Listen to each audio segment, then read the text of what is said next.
दुनिया में कई ऐसी अजीबोगरीब चीजें हैं जिनका रहस्य सुलझाना सबके बस की बात नहीं होती। ऐसी ही एक जगह है लेक कैंडी। कजाकिस्तान में मौजूद ये झील बेहद रहस्यमयी और रोमांचक है। यहाँ पूरा का पूरा जंगल पानी में समाया हुआ है। झील के अंदर मौजूद विशालकाय पेड़ों को देखकर हर कोई हैरान है। यह झील कई तरह के पेड़ों से ढकी पड़ी है।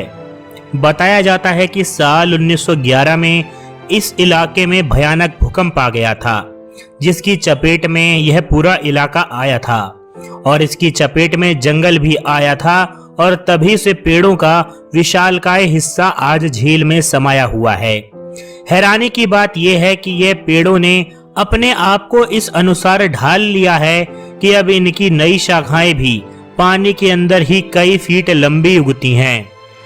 समुद्र तल से लगभग 2000 मीटर ऊपर स्थित इस झील का पानी काफी ठंडा है। यह झील कजाकिस्तान के अलमाटी से 280 किलोमीटर की दूरी पर स्थित है। ये जगह पर्यटकों को काफी ज्यादा आकर्षित करती है, जहां भारी संख्या में लोग घूमने के लिए आते हैं। सर्दियों के मौसम में यह झील आइस डाइविंग और मछली पकड़ने के लिए भी जानी जाती है। हमारी दुनिया कई ऐसे रहस्यों से भरी पड़ी है जिन्हें आज तक कोई नहीं सुलझा सका। ऐसा नहीं है कि इनकी उलझी हुई गुत्थियों को सुलझाने की कोशिश न की गई हो। दरअसल वैज्ञानिक या शोधकर्ता जितनी बार भी इन रहस्यों के पीछे का सच जानने की कोशिश करते हैं, वे उतना ही उसको सुलझाने की बजाय उलझा देते हैं। ऐसा ही एक रहस्य है मैक्सिको में, जिसे प्लेस ऑफ गॉड यानी भगवान की जगह पाया जाता है और यह जगह धरती के नीचे मिली है और यह एक पूरा का पूरा शहर हुआ करता था। तो जी हाँ, हमें अब धरती के नीचे बसा पूरा का पूरा रहस्यमय शहर देखने को मिल गया है, जिसको यहाँ के लोग टियोटिहुआकन कहते हैं और जिसको पूरी दुनिया में प्लेस ऑफ गॉड यानी कि भगवान की जगह के नाम से जाना जाता है, जो वाकई इस धरती के नीचे मिली थी। कहते हैं कि मूसलाधार बारिश के दौरान इसके ऊपर की मिट्टी धंस गई और ये रहस्यमयी शहर जो जमीन के नीचे था, धरती में ऊपर आ गया और तभी से लोगों को इसका पता चला, वरना शायद इस धरती के खत्म होने तक भी इस रहस्य का किसी को भी पता नहीं चलता। इस जगह को टियोटिहुआकन शहर के नाम से जाना जाता है और ये शहर पिरामिडों का बसा हुआ एक खंडहर है। इस जगह की खोज 14वीं सदी में एज़टेक साम्राज्य के लोगों ने करी थी। एज़टेक को लगता था कि यह शहर अपने आप ही अचानक बस गया था और इसीलिए यह जगह भी आज एक रहस्य बनी हुई थी और अभी भी एक रहस्य ही है कि इसने कब, क्यों और आखिरकार किस लिए इस शहर को धरती के ऊपर ना बनाकर धरती के नीचे बनाया गया, और वो भी आज से हजारों साल पहले, जब किसी भी तरीके के कोई भी इंसान के पास रिसोर्सेस मौजूद थे ही नहीं। इस बात की पुख्ता जानकारी आज भी किसी के पास मौजूद नहीं है कि इसके शहर के बनाने का रहस्य क्या था। यह बात भी आपको थोड़ी हैरान करेगी कि इस जगह के बारे में किसी भी किताब में किसी तरीके का कोई जिक्र इस पूरी दुनिया में नहीं मिलता है। एक समय इस शहर में करीबन 25,000 लोग रहते होंगे और इस शहर का निर्माण शहरी ग्रिड प्रणाली से हुआ है, जैसे कि दिल्ली शहर का।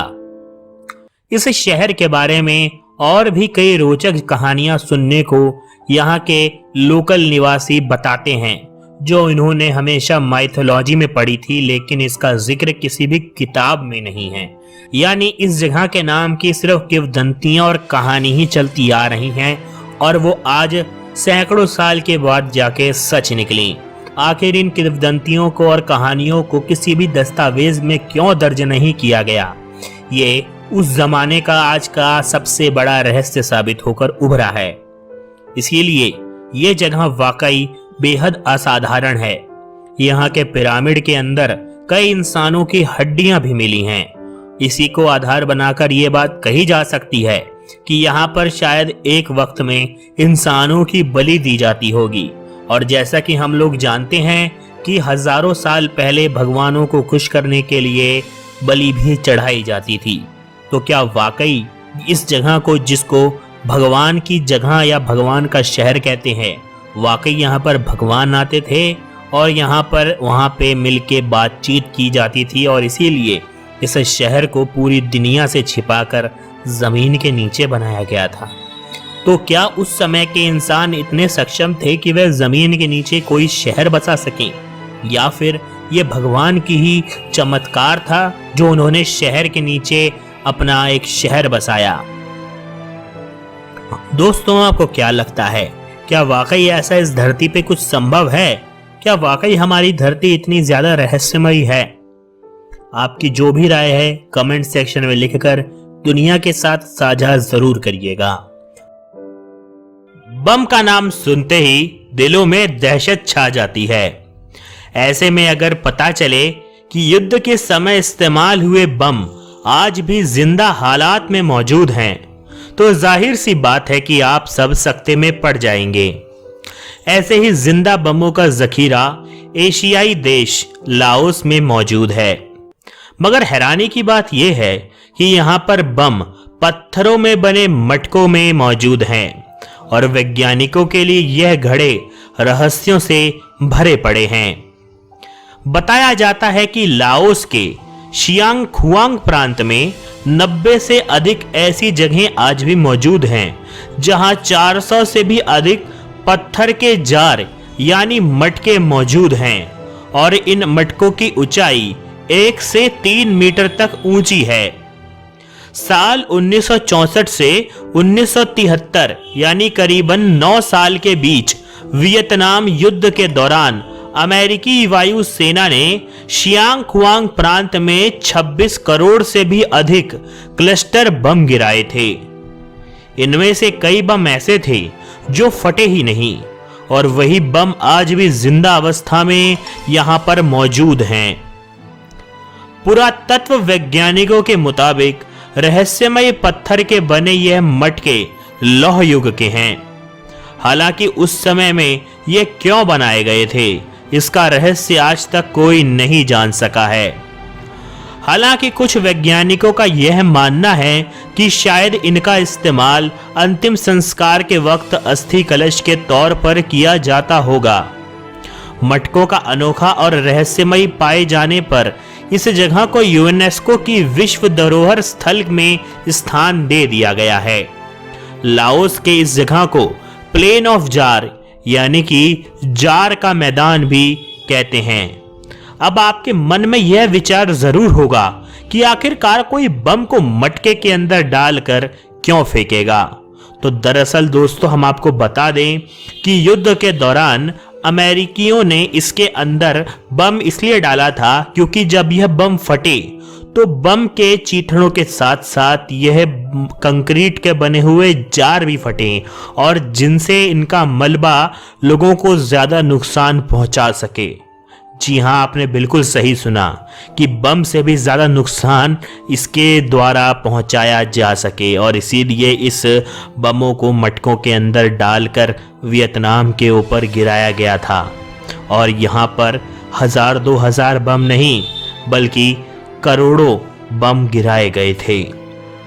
पानी के कुओं के बारे में तो हम सब जानते ही हैं, लेकिन क्या आपको ऐसे कुएं के बारे में पता है जिससे हमेशा रोशनी आती हो? जी हाँ, पुर्तगाल के सिंतरा शहर के पास एक ऐसा ही कुआं है जिससे रोशनी निकलती है। इस रहस्यमय कुएं के बारे में बेहद कम लोग ही जानते हैं। इस कुएं में रोशनी कहां से आती है, यह आज तक विज्ञान के लिए भी एक रहस्य बना हुआ है। सिंतरा के पास निकट डॉक्टर रिगारेलिया महल में यह कुआं है। इस कुएं को लैब्रिंथिक ग्रोटो भी कहा जाता है।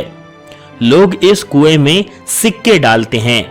लोगों की मान्यता है कि इसमें सिक्के डालने से हर मुराद पूरी हो जाती है और इसीलिए स्थानीय लोग इसे विशिंग वेल भी कहते हैं। इस कुएं को देखने के लिए बड़ी दूर से भी पर्यटक आते हैं उनके मन में सही सवाल आता है कि आखिर यह रोशनी इस कुएं में आती कहां से है, क्योंकि इसके अंदर कोई भी लाइट का साधन नहीं है और सबसे बड़ी बात यह जमीन के नीचे है। आपको बता दें कि इस कुएं की गहराई 4 मंजिला इमारत के बराबर है, जो नीचे जाते हुए सिकुड़ती जाती है। इस कुएं के पास एक और छोटा सा कुआं बना हुआ है और यह दोनों कुएं सुरंगों के माध्यम से एक दूसरे से जुड़े हुए हैं।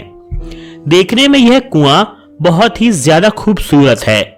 इसमें नीचे जाने के लिए चारों तरफ गैलरी बनी हुई है, जिनमें सीढ़ियां भी लगी हैं। इस कुएं के अंदर ढेर सारी सुरंगें हैं, जो कहां-कहां निकलती हैं ये आज तक कोई नहीं जान पाया।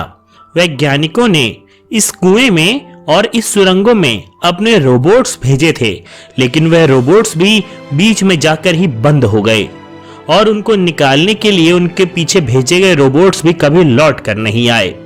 तो वैज्ञानिकों ने सुरक्षा के लिए इन सुरंगों पर ताला लगा दिया है, लेकिन ये सुरंगें जाती कहां हैं यह कोई नहीं जानता। जब इनसे रोशनी आती है तो यहाँ का नजारा बहुत ही ज्यादा खूबसूरत हो जाता है। देखने में यह कुआं उल्टे टावर की तरह लगता है, जिसके निचले भाग में रेड क्रॉस का निशान भी बना हुआ है। इस कुएं को देखकर यह लगता है कि यह पानी जमा करने के लिए बनाया ही नहीं गया था, बल्कि किसी खास चीज के लिए ही बनाया गया था, जो मानव जाति के लिए अभी तक एक रहस्य है। आखिर इस कुएं को बनाने के पीछे मकसद क्या था, जिसमें पानी है ही नहीं? आखिर इस कुएं को बनाने के पीछे क्या मकसद था, जिसमें हजारों सुरंगें बनी हुई हैं? और तो और इसमें से रोशनी कहां से आती है, यह विज्ञान को खुलेआम चुनौती देती है। लेकिन विज्ञान कुछ रहस्य सुलझाने में असमर्थ होता है और शायद असमर्थ ही रहेगा, क्योंकि यह ब्रह्मांड अपने अंदर कई राज छुपाए बैठा है। अगर वह सारे राज मनुष्य जाति खोल ले तो वह भगवान ही कहलाने लगेगी, और इसीलिए ब्रह्मांड को अपने राज छुपाने अच्छे तरीके से आते हैं। दोस्तों, आज के वीडियो में इतना ही। वीडियो पसंद आया हो तो लाइक जरूर करिएगा, साथ में ही लाल कलर का बटन दबा के हमें सब्सक्राइब करना ना भूलिएगा। हम मिलेंगे आपको एक ऐसे ही नए वीडियो के साथ। तब तक के लिए जय हिंद दोस्तों।